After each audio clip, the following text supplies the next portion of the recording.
दोस्तों नमस्कार। Homeopathy with Sachin में आप सब लोगों का बहुत बहुत स्वागत है। क्या आपको भी लगता है कि दिमाग में आपके विचारों की रेल बन गई है? खासकर एक ही विचार बार बार आ रहा है, आप चाहते हैं कि मैं इसे छोड़ दूं लेकिन नहीं छोड़ पा रहे हैं। आपका दिमाग चाहता है, आपका मन भी चाहता है कि इस विचार को छोड़ दिया जाए, और ये लेकिन ये बार बार जैसे रिपीटेटिव बटन इसका दबा दिया है, वापस आ रहा है।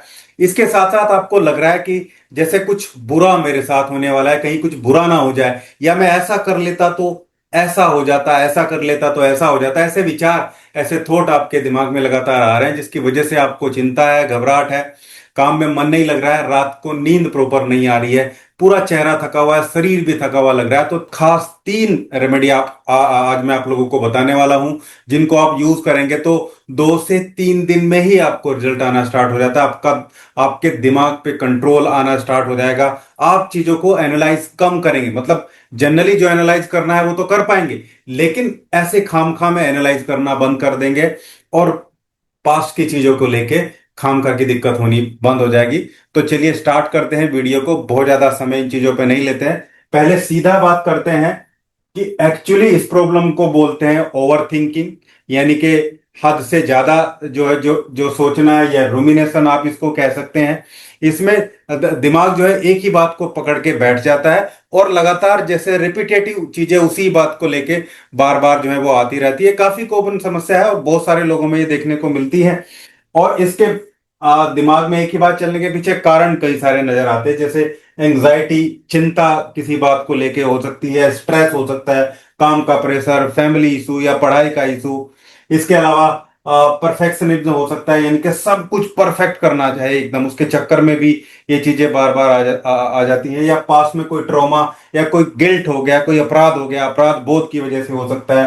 हार्मोनल इम्बैलेंस में भी हो सकता है, और लैक ऑफ मेंटल रिलैक्सेशन, बहुत ज्यादा दिमागी काम करने की वजह से भी ये समस्या जो है आपको देखने को मिल सकती है। ये इतने सारे कारण हैं, इन सब कारण में ही वो स्थिति बनती है। अब बहुत ज्यादा देर ना करते हुए हम सीधा अपनी 3 मेडिसिन की तरफ चलते हैं, और स्पेसिफिक उनके बहुत अच्छे से सिम्टम को समझते हैं, ताकि आप अपनी समस्या को उनके साथ रिलेट कर सके। बहुत अच्छे से मैंने इनको मैनेज किया है। सबसे पहली जो रेमेडी है, ये बैच फ्लावर रेमेडी है। व्हाइट चेस्टनट के नाम से ये आती है, आपको अलग अलग ऑनलाइन वेबसाइट पे या होम्योपैथिक शॉप पे मिल जाती हैं। देखिए, ओवर थिंकिंग, दिमाग में एक ही थॉट बार बार घूमा करता है। चाहे पेशेंट चाहता भी है कि मैं इसको छोड़ दूं, लेकिन वो छोड़ नहीं पाता है। वो आपको बोलेगा मैं चाहता हूं ये सोच बंद हो जाए, पर कंट्रोल नहीं होता है। मतलब ऐसा आपको लगता है, या जो जो आपको ये स्थिति लग रही है, और ऐसा लुकअप उसका बन जाता है। हर बात बार बार एनालाइज करना, काश मैं ऐसा नहीं होता, मैं ऐसा नहीं करता तो ऐसा हो जाता। ऐसा लगता है जैसे दिमाग में खुद ही रिपीट का बटन जो है वो प्रेस हो गया है, और वही चीज बार बार घूम के आ रही है। मेंटल रेस्टनेस है, पेशेंट ट्राइड, बहुत ज्यादा थका हुआ है, पर जो है वो दिमागी रूप से रेस्ट नहीं कर पा रहा है। ऑफनली इंसोम्निया, यानी कि नींद नहीं आती है उसको, और बार बार ऐसे एपिसोड आते हैं कि उसको कई कई दिन तक जो नींद है वो नहीं आती है। दिमाग का ओवरलोड की वजह से हेडेक रहता है, एंग्जियस एक्सप्रेशन और आईज ट्रायड दिखते हैं, मतलब चेहरा भी उसका थका हुआ नजर आता है। तो आपको लेनी है व्हाइट चेस्टनट रेमेडी, आपको ऑनलाइन मिल जाएगी।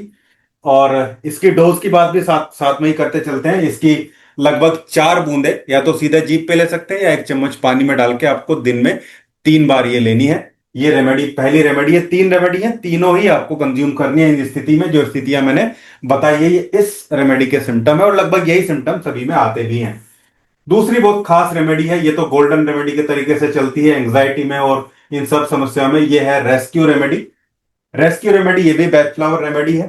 सडन एंग्जाइटी, कुछ बुरा होने का डर, ऐसा लगता है कि कुछ बुरा मेरे साथ हो जाएगा, कुछ खराब स्थिति मेरे साथ हो सकती है। पैनिक अटैक और इमोशनल ब्रेकडाउन की वजह से बार बार एक ही नेगेटिव थॉट बार बार एक ही आ रहा है, लेकिन नेगेटिव उसकी चीजें आ रही हैं। किसी एक्सीडेंट या बैड जो जो शोक या ट्रॉमा हो जाने के बाद चीजें, एग्जाम का फियर, इंटरव्यू का फियर, स्ट्रेस, स्टेज फ्राइट, इन सब चीजों में ये रेमेडी काम करती है। इस रेमेडी की भी आपको 2 से 4 बूंदे सीधे जीभ पे या 1 चम्मच पानी में डाल के दिन में 2 बार, या जब भी आपको ये सारे सिम्टम आए तो आप इसकी 2 बूंदे जीभ पे ले सकते हैं। 5 से 10 मिनट में ही इससे इन सिम्टम में बहुत जल्दी आराम लग जाता है। ये हमारी दूसरी मेडिसिन है, ये भी डेली लेनी है, दिन में 2 बार लेनी है। तीसरी रेमेडी है कोफिया क्रूडा। ये भी बहुत खास रेमेडी है, होम्योपैथिक रेमेडी है और डीप एक्टिंग रेमेडी है। दिमाग में हर वक्त थॉट चल रहे हैं, इसमें रनिंग थॉट है, यानी कि एक विचार ना हो कि उसके साथ एसोसिएटेड और भी बहुत सारे विचार हैं, और जो लगातार चलते रहते हैं, एक गया दूसरा आ गया, एक गया दूसरा आ गया, थॉट का फ्लड। पेशेंट कहता है दिमाग बंद ही नहीं हो रहा है, मतलब वो लगातार जैसे मोटर पे जो है वो पहिया का मोटर स्टार्ट कर दिया और वो घूम रहा है लगातार। हर बात दिमाग में ज्यादा इंपैक्ट डालती है, छोटी छोटी बातों से भी बहुत ज्यादा इंपैक्ट पड़ता है। साउंड, स्मेल, लाइट सब ज्यादा इरिटेट करते हैं, सबसे दिक्कत होती है। कभी बुरा होने का डर लगा रहता है इसमें भी, कभी बिना रीजन के एक्साइटमेंट रहता है, छोटी छोटी बातें सोच सोच के एंग्जाइटी, चिंता हो जाती है। दिमाग में इतना थॉट चल रहे हैं कि नींद नहीं आती है, फिर पेशेंट को नींद नहीं आ रही है। सोने की कोशिश करता हूं पर दिमाग एक्टिव है, दिमाग लगातार एक्टिव बना हुआ है, ऐसे पेशेंट बोलेगा, या आपको ऐसा लग रहा है। एंजाइटी के साथ दिल तेज चलना और कभी कभी हल्की सी घबराहट भी होना, ये भी कोफिया क्रूडा में नजर आता है। इसकी 200 पोटेंसी को ज्यादातर जो है वो यूज किया जाता है, और दिन में एक बार ही रात के समय सोते समय इसको लिया जाना चाहिए, और बहुत ज्यादा दिन तक इसको लेने की जरूरत नहीं पड़ती है। इसको जो सिम्टम है ये 7 से 8 दिन में, ज्यादा से ज्यादा 10 दिन में अपने सिम्टम्स को कवर कर लेती है। 7 8 10 दिन इस मेडिसिन को 200 पोटेंसी में लेंगे, रात के टाइम 2 बूंदे 1 चम्मच पानी में डाल के या सीधे जबान पे ले सकते हैं। और इसके साथ ये 2 रेमेडी लगातार चलेंगी। रेस्क्यू रेमेडी 2 से 4 बूंदे दिन में 2 बार, या जब भी आपको घबराहट हो 2 से ज्यादा बार भी ले सकते हैं, 2 बार तो लेना ही है। अगर कभी समस्या हो तो आप उस टाइम भी 2 बूंदे इसकी जीभ पे ले सकते हैं। इसके बाद हम बात करते हैं व्हाइट चेस्टनट। ये रेमेडी मैंने आपको बताया स्टार्टिंग में, ये मेन रेमेडी है इसकी, जो आपको दिन में 3 बार 2 से 4 बूंदे लगातार लेनी है। और बैच फ्लावर, दोनों बैच फ्लावर रेमेडी को आप लगातार 3 महीने तक लीजिए। और कोफिया क्रूडा का एक कोर्स 7 से 8 दिन का करिए, फिर 1 महीने का गैप दीजिए, फिर 7 से 8 दिन का करिए। आप देखिए आपका कंट्रोल आपके माइंड पे, आपकी नर्व्स पे आना स्टार्ट हो जाएगा। और बहुत अच्छा ट्रीटमेंट है, बहुत सारे पेशेंट को ये जो है ऑलरेडी आप देखेंगे जो है रिलीफ प्रोवाइड करता है। इनमें से कोई ना कोई रेमेडी जो डिप्रेसिव या इस टाइप के पेशेंट है वो ले रहे होते हैं और उनको इससे रिलीफ लगता है। ये था आज का वीडियो। उम्मीद करता हूं वीडियो आप लोगों को अच्छा लगा होगा। वीडियो अच्छा लगा तो लाइक करिएगा, शेयर करिएगा और चैनल को सब्सक्राइब जरूर करिएगा। Thank you.